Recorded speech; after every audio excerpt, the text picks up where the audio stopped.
Halo, perkenalkan nama saya Cecilia Anastasia dengan NIM 19400594 akan menjelaskan secara singkat tentang hak tanggungan.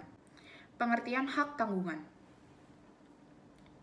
Undang-Undang Pokok Agraria pada tahun 1960 memerintahkan untuk jaminan hak atas tanah diikat dengan hak tanggungan. Kemudian lahirlah Undang-Undang Hak Tanggungan pada tahun 1996 sebagaimana wujud realisasi dari perintah Undang-Undang Pokok Agraria tersebut. Dan Undang-Undang Hak Tanggungan secara terang menyatakan bahwa hak tanggungan adalah satu-satunya lembaga jaminan atas tanah. Undang-Undang Nomor 4 Tahun 1996 tentang hak tanggungan atas tanah beserta benda-benda yang berkaitan dengan tanah memberi rumusan pengertian hak tanggungan sebagaimana dapat dilihat dalam pasal 1 ayat 1 sebagai berikut. Hak tanggungan adalah hak jaminan yang dibebankan pada hak atas tanah sebagaimana dimaksud dalam Undang-Undang Nomor 5 Tahun 1960 tentang Peraturan Dasar Pokok-Pokok Agraria. Berikut benda-benda lain yang merupakan suatu kesatuan dengan tanah itu untuk pelunasan utang tertentu, yang memberikan kedudukan yang diutamakan kepada kreditur tertentu terhadap kreditur lainnya. Hak tanggungan adalah satu-satunya hak jaminan atas tanah dalam hukum tanah nasional yang merupakan hak penguasaan atas tanah yang memberi kewenangan kepada kreditor tertentu untuk menjual lelang bidang tanah tertentu yang dijadikan jaminan bagi pelunasan piutang tertentu dalam hal debitor, cedera janji, atau wan prestasi dan mengambil pelunasan dari hasil penjualan tersebut dengan hak mendahulu daripada kreditor yang lain.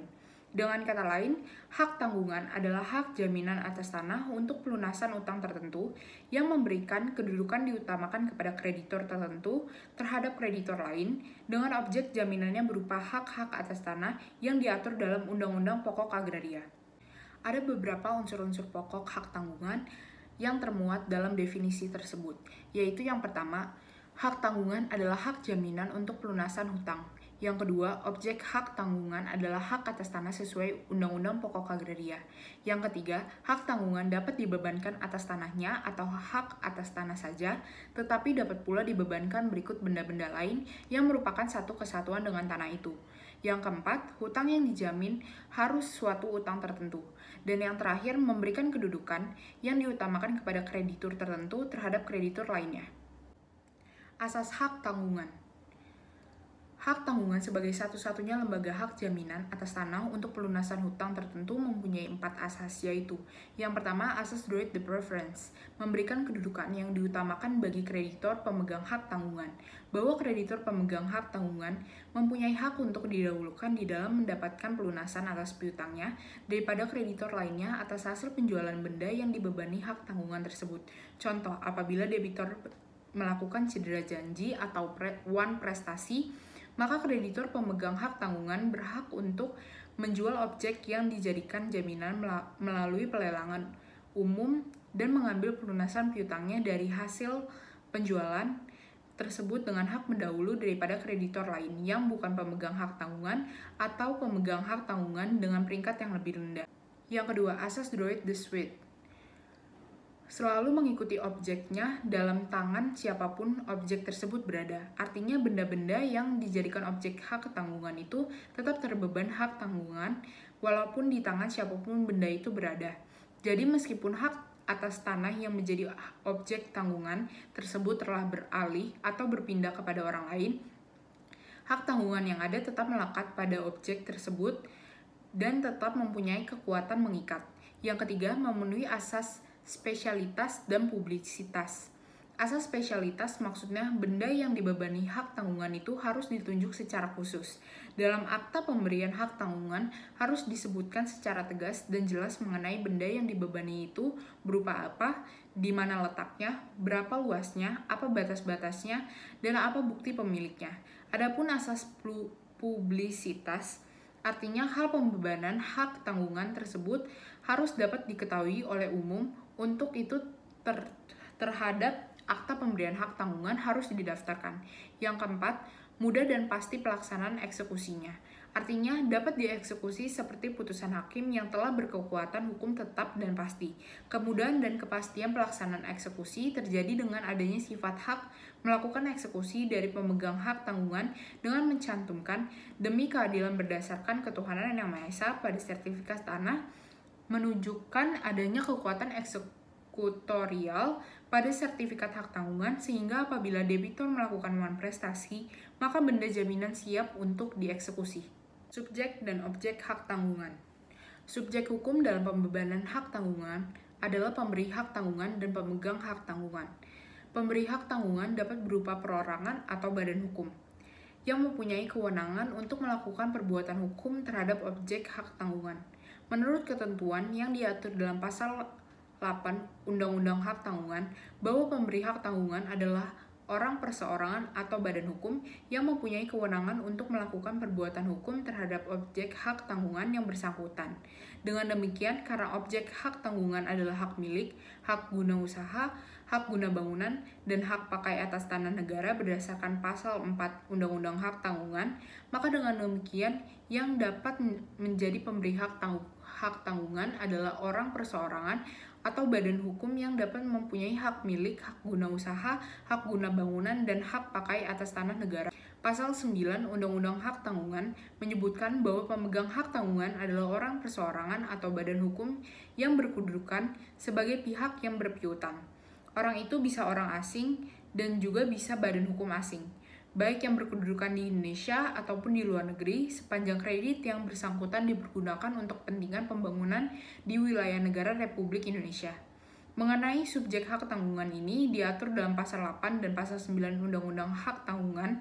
Dari ketentuan dua pasal tersebut, dapat disimpulkan bahwa yang menjadi subjek hukum dalam hak tanggungan adalah subjek hukum yang terkait dengan perjanjian pemberi hak tanggungan.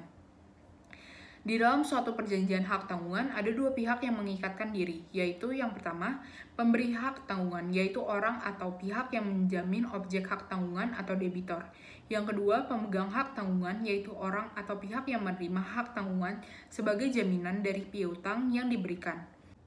Ada beberapa tanah yang tidak dapat dibebani dengan hak tanggungan, yaitu yang pertama, tanah milik yang sudah diwakafkan, yang kedua, tanah-tanah yang diperlukan untuk peribadatan dan keperluan suci lainnya, lalu yang ketiga atau yang terakhir, hak pakai atas tanah hak milik yang sudah diwakafkan. Pembebanan dan hapusnya hak tanggungan. Pembebanan hak tanggungan didahului dengan perjanjian yang menimbulkan hubungan hukum hutang piutang yang dijamin pelunasannya yang merupakan perjanjian pokoknya. Sebagaimana tersebut dalam pasal 10 ayat 1 Undang-Undang Hak Tanggungan yang menyatakan bahwa pemberian hak tanggungan didahului dengan janji untuk memberikan hak tanggungan sebagaimana jaminan pelunasan utang tertentu yang dituangkan di dalam dan merupakan bagian tidak terpisahkan dari perjanjian hutang piutang yang bersangkutan. Proses pelaksanaan pemberian hak tanggungan dilaksanakan dalam dua tahap, yaitu yang pertama, tahap pemberian hak tanggungan. Sesuai dengan pasal 10 Undang-Undang Hak Tanggungan diatur tentang tata cara pemberian hak tanggungan oleh pemberi hak tanggungan secara langsung. Sedangkan dalam pasal 15 Undang-Undang Hak Tanggungan diatur tentang pemberian kuasa pembebanan hak tanggungan oleh pemberi hak tanggungan kepada penerima kuasa. Prosedur pemberian hak tanggungan sesuai dengan ketentuan pasal 10 Undang-Undang Hak Tanggungan adalah pertama, didahului janji untuk memberikan hak tanggungan sebagai jaminan pelunasan utang tertentu yang merupakan bagian tak terpisahkan dari perjanjian utang piutang. Yang kedua, dilakukan dengan penggunaan akta pemberian hak tanggungan oleh PPAT sesuai perundang-undangan yang berlaku. Yang ketiga, objek hak tanggungan berupa hak atas tanah yang berasal dari konversi hak lama yang telah memenuhi syarat didaftarkan, akan tetapi belum dilakukan. Pemberian hak tanggungan dilakukan bersamaan dengan permohonan pendaftaran hak atas tanah yang bersangkutan.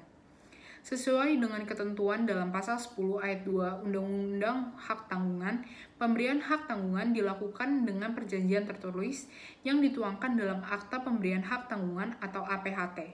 APHT ini merupakan akta PPAT atau pejabat pembuat akta tanah yang berisi hak tanggungan kepada kreditur tertentu sebagai jaminan untuk pelunasan piutangnya. Prosedur pembebanan hak tanggungan yang menggunakan surat kuasa membebankan hak tanggungan sebagaimana yang dimaksud dalam pasal 15 Undang-Undang Hak Tanggungan adalah sebagai berikut. Yang pertama, wajib dibuatkan dengan akta notaris atau akta PPAT dan memenuhi persyaratan. Yang kedua, tidak dapat ditarik kembali atau tidak dapat berakhir oleh sebab apapun kecuali karena kuasa tersebut telah dilaksanakan atau karena telah habis jangka waktunya. Yang ketiga, kuasa membebankan hak tanggungan mengenai hak atas tanah yang sudah telah terdaftar wajib diikuti dengan penggunaan APHT selambat-lambatnya 1 bulan sesudah diberikan. Yang keempat, surat kuasa membebankan hak tanggungan mengenai hak atas tanah yang belum terdaftar wajib diikuti dengan penggunaan akta pemberian hak tanggungan atau APHT selambat-lambatnya 3 bulan sesudah diberikan. Prosedur ketiga dan keempat tidak berlaku dalam hal surat kuasa membebankan hak tanggungan tidak diberikan untuk menjamin kredit tertentu yang ditetapkan dalam peraturan perundang-undangan yang berlaku. Yang kedua, pendaftaran hak tanggungan. Pendaftaran jaminan hak tanggungan diatur dalam ketentuan pasal 13 Undang-Undang Hak Tanggungan. Menurut ketentuan pasal ini, kewajiban pendaftaran hak tanggungan dapat ditemukan rumusannya dalam pasal 13 Undang-Undang Hak Tanggungan. Berdasarkan rumusan pasal 13 Undang-Undang Hak Tanggungan tersebut, dapat diketahui bahwa hak tanggungan telah lahir pada saat pendaftaran hak tanggungan pada buku tanah, hak atas tanah yang dibebankan dengan hak tanah. Berdasarkan dengan uraian yang sudah saya jelaskan, maka dapat diketahui mengenai syarat sahnya pembebanan hak tanggungan yaitu: pertama, pemberian hak tanggungan dilakukan dengan pembuatan APHT oleh PPAT sesuai dengan peraturan perundang-undangan yang berlaku, yaitu pasal 10 ayat 2 Undang-Undang Hak Tanggungan.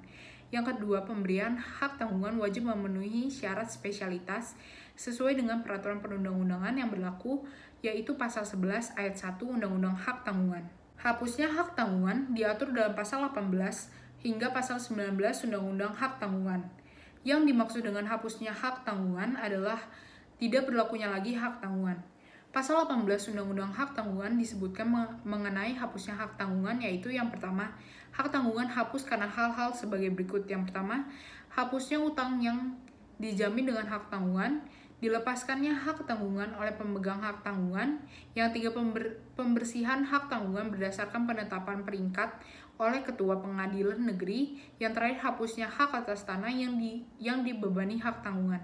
Yang kedua, hapusnya hak tanggungan karena dilepaskan oleh pemegangnya dilakukan dengan pemberian pernyataan tertulis mengenai dilepaskannya hak tanggungan tersebut oleh pemegang hak tanggungan kepada pemberi hak tanggungan.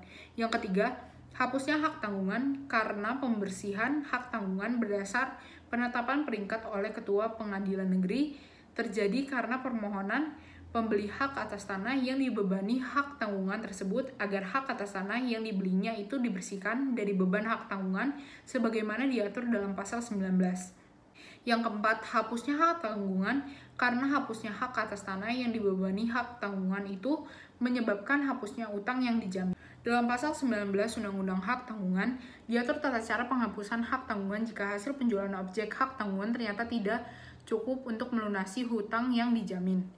Dalam pasal tersebut ditentukan bahwa pembeli objek hak tanggungan, baik dalam suatu pelelangan umum atas perintah Ketua Pengadilan Negeri maupun dalam jual beli sukarela, dapat meminta kepada pemegang hak tanggungan agar benda yang dibelinya itu dibersihkan dari segala beban hak tanggungan yang melebihi harga penjualan. Tahap diadakan pembersihan hak tanggungan tersebut akan tetap membebani objek hak tanggungan yang dibeli. Pasal 22 Undang-Undang Hak Tanggungan mengatur bahwa setelah hak tanggungan dihapus, maka harus dilakukan pencoretan catatan hak tanggungan tersebut pada buku tanah, hak atas tanah, dan sertifikatnya di kantor pertanahan atau di ROYA. Dengan hapusnya hak tanggungan, sertifikat hak tanggungan yang bersangkutan ditarik dan bersama-sama buku tanah hak tanggungan dinyatakan tidak berlaku lagi oleh kantor pertanahan. Sekian penjelasan singkat tentang hak tanggungan dari saya, kurang lebihnya mohon maaf dan terima kasih.